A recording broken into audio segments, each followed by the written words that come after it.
My Bigfoot sighting happened in 2015. In 2015, a fellow truck driver and I were hunting southwest of Grand Prairie, Alberta, Canada. We were out scouting a local clear-cut area. We encountered a moose on the edge of the tree line. He stayed in the vehicle, and then I went out and moved closer to the moose. I got 2 good shots in on the moose. The moose went down. I called my friend over to come help me with the moose. We kind of sized things up, and then we decided we had to go back to town and get his 4-wheeler to get the moose out.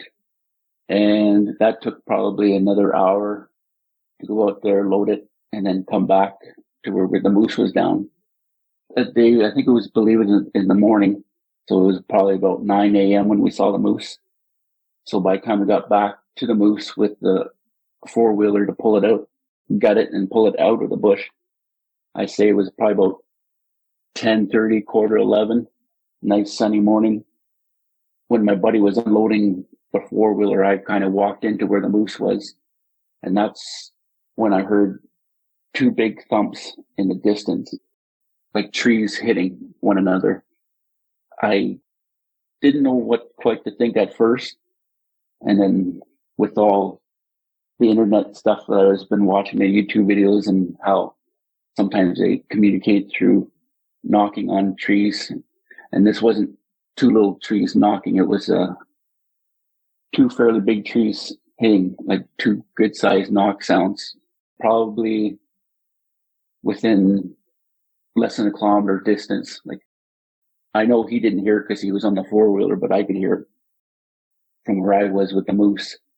And that definitely sped up the the process of processing the moose there, gutting it. And then as we finished doing that, I kind of got in the rush because I knew what could be out there, like either a bear or like could be a Bigfoot that was doing that knocking sound. We actually forgot one of our big fillet knives out there somewhere. But we ended up getting the moose loaded onto the trailer. But I was definitely a little wary of what was probably lurking around us there. So I didn't say anything to my that was hunting with me, but I believe that was, the 2015 hunting season in the fall. It was September. And that was kind of my first experience with potentially coming in contact with the Bigfoot. I was an oil field driver. I was heading south of Valley View, Alberta, Canada, down to the Simonette Road, which goes back into the backcountry, into the early part of the mountains, I guess, foothills, I guess they would call them.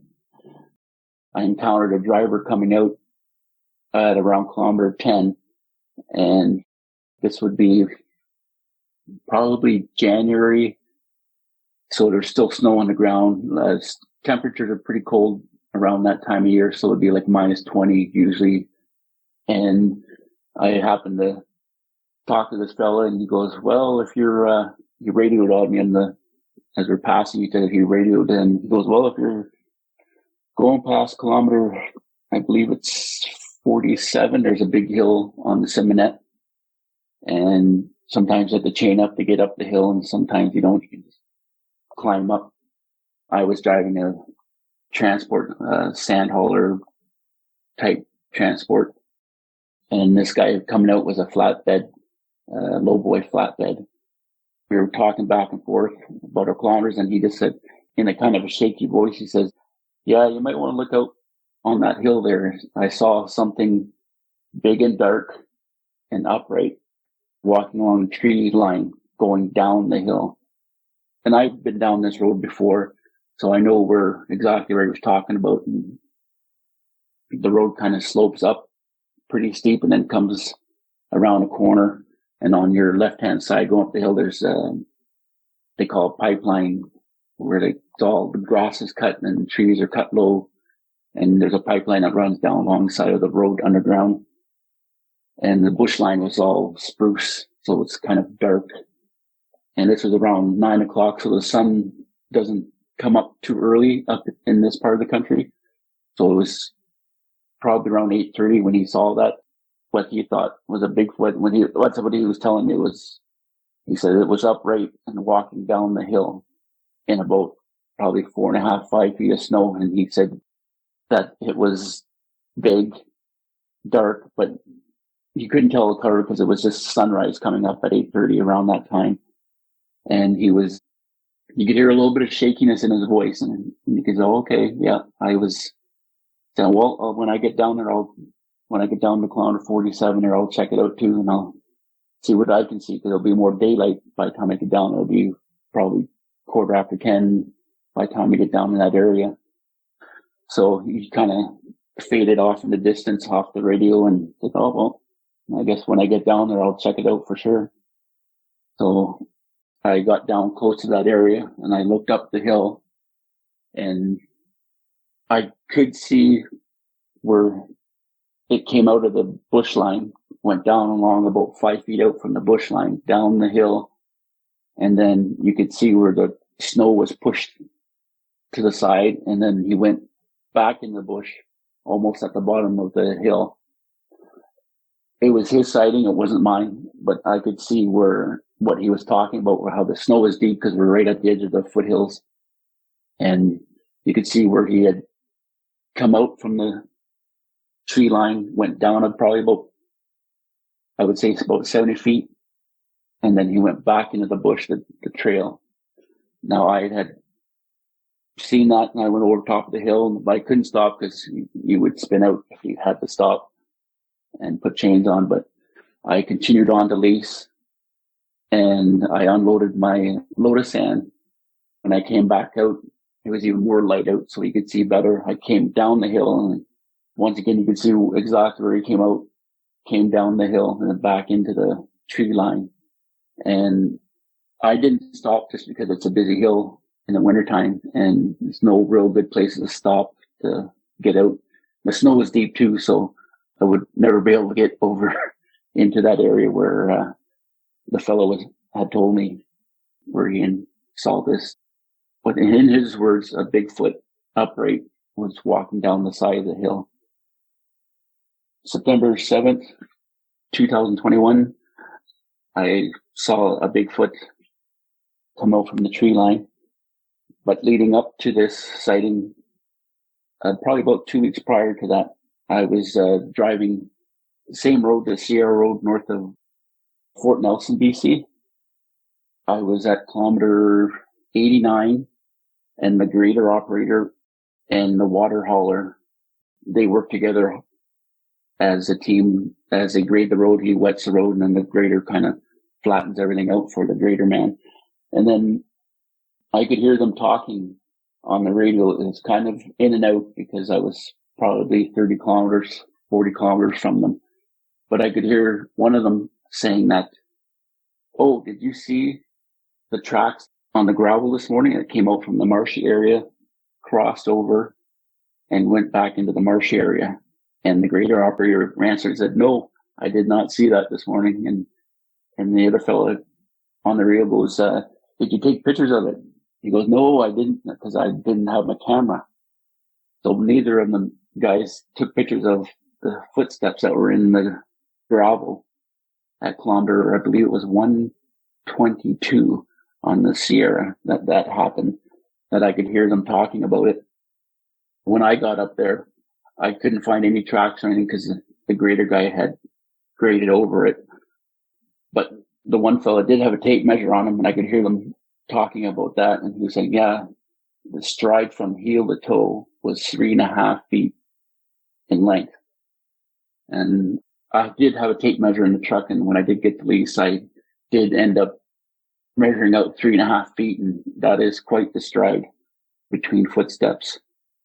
So that was 2 weeks before I saw my Bigfoot, and that was quite the eye-opening conversation that I listened in on. I didn't answer anything. I didn't want to interrupt the full information going back between these two fellows talking on the CB radio. So that day it ended. And then 2 weeks later, I was heading back up on the same road, the Sierra Road, and I had gone into Leafs to unload my load of oil. It was kind of an overcast day, partly cloudy. It was probably around 8 o'clock when I finished loading. So I had come out, and being that far north, the sunset stays daylight quite a bit longer than down in the lower parts of Canada there. So I left Leafs. There was a pickup that left just ahead of me, and I think we were at kilometer 180 or so. So we still had a few kilometers to go till where I seen the sighting. So I let that pickup go around me, and he got up ahead of me, and the road was a little bit dusty. So I had to stay back from him a little bit so I could see where I'm going in the dust. And he got ahead of me coming up to a long right sweeping corner. And that's where I kind of got sight of where the dust was going. It was kind of flowing off to the right-hand side of the road with the slight breeze that was going on. The sun was setting. This is about 8:30 or so in the evening. So the sun is setting. He went past into the corner, and that's when I seen the Bigfoot. He was huge. There's no other words to say that he was just big in the shoulders, just outstandingly big. I only saw him for about probably 3 to 5 seconds, and I never saw his face during the encounter. So basically what I saw was a movement in the trees ahead of me in the corner. And as I was moving towards it, it kind of turned its back to me and kind of walked back into the tree line. This time of year, the trees are starting to lose their leaves. They're colored yellowish, greenish. Everything's in transition. So he did stand out against that orangey, greenish type background that the leaves were. He must have seen me. Obviously, he seen me, but I never saw him till his back was turned to me. And then he walked into the bush. And that's when my jaw hit the steering wheel. I was like, wow, that thing is big.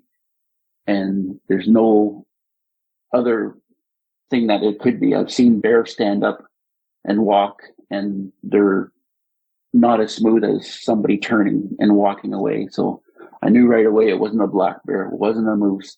It wasn't an elk. It wasn't the caribou that all these animals are in that area because they're not that big. Somebody said, oh, it could have been a grizzly. No, this thing was just built like a human. It had an arm. It had legs. I could see everything. I only saw about 3/4 of him. His left shoulder was in the tree line when I just started to see him. So all I could see was the back of him as he turned and walked in the bush. Now, as this is happening, my truck is still rolling ahead. I'm trying to figure out what to do. I kind of put the truck in the neutral and then roll up onto the scene with the key off. I turned the key off so I could roll in quietly with no engine. And as I rolled into a stop where the Bigfoot had gone in, I could hear him walking away. Like there was probably 8, 9 steps that I could hear, and I could hear the trees moving as he walked past the poplar trees into the spruce trees. And I had my window down and I could hear him walking away. And I was like, wow, I was just in awe of what I just saw and what I'm hearing. And then probably, I would say those steps probably took him about, from the time I saw him till he stopped walking, was all within about probably 10 to 12 seconds of me rolling up, him rolling away from me and walking into the bush. I just stopped and listened. And when he stopped, that's when I got a little bit of panicky. And I started up my truck again. And I started to drive away. Now, at this point, I'm thinking, should I drive away or should I just keep listening? But the fear instinct in me because I seen how big it was and potential damage that it could do to me.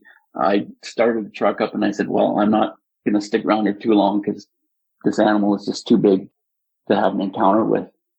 So I rolled up the road probably another 2 or 3 kilometers, and that's where I called my wife, and she was trying to calm me down because I was quite excited. And I said, I can't believe what I've seen. She was like, calm down, just let's go over what you saw. And so she calmed me down, and I told her what I seen. I said, well, it was like a reddish brown color. It had long hair on its arms. I didn't see its feet because the grass was just high enough that you could see just above his calf, so I couldn't see any feet. I said there was a white streak just above his butt, and probably about 2 feet long. There's a little white streak from what I could see when he turned and when he walked away from me.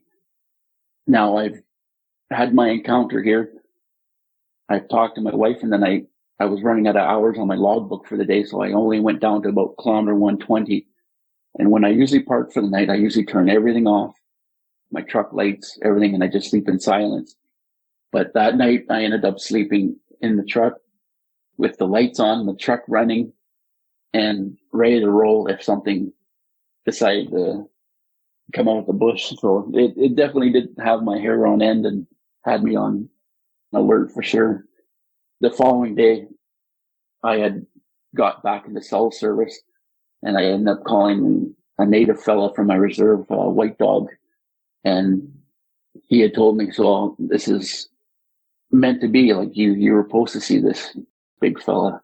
And he was going through, he had a sighting as well on the reserve back home. And I said, oh, I didn't know. No one ever talks about it. He goes, well, that's the thing. Sometimes you can talk about it, and people like to talk about it, and others people don't like to talk about it. I said, oh, okay. But the main thing out of that conversation that I had with my native friend on the reserve, he said that, well, now the next day when you go back, you had to offer him some salmon, put some salmon down where you saw the sighting, and then leave him some tobacco as well. And, oh, okay, yeah. So I went down to Fort St. John, unloaded the following day, and came back up. And that's when I had stopped right where I saw my sighting. I went in and I put my tobacco offering down and my salmon down.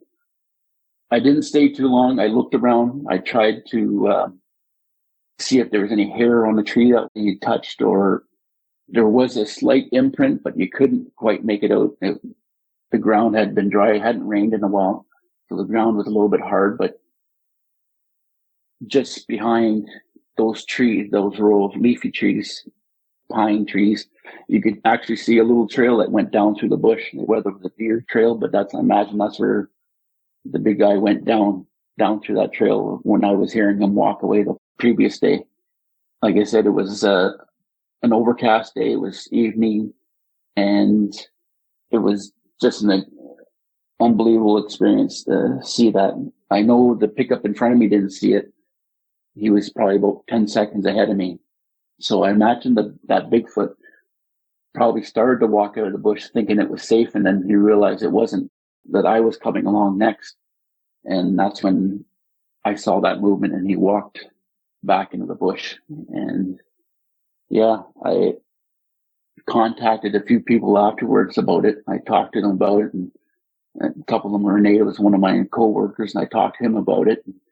He goes, wow. He says he's never seen one or heard of anybody seeing one, and I told him about it, so he was quite happy to hear about it. I talked to my kids about it the following week, and they go, what, you see one? I said, yeah. And then I told them about it, and they were quite open to the idea of it. And I haven't told too many people. I talked to a couple of my close friends about it, and they said, wow, that's pretty amazing that you saw one. I said, yeah, it's seeing is believing for sure. Like, I've heard stories, I watched the YouTube videos on Bigfoots and all that kind of stuff, and to actually see one is pretty incredible.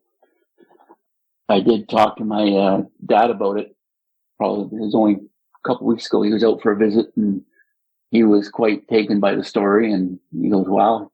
That's quite the story in his words, he was saying.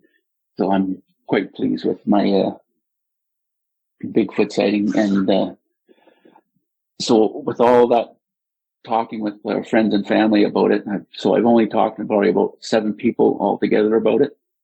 So this is the first time actually talking about it on a recording.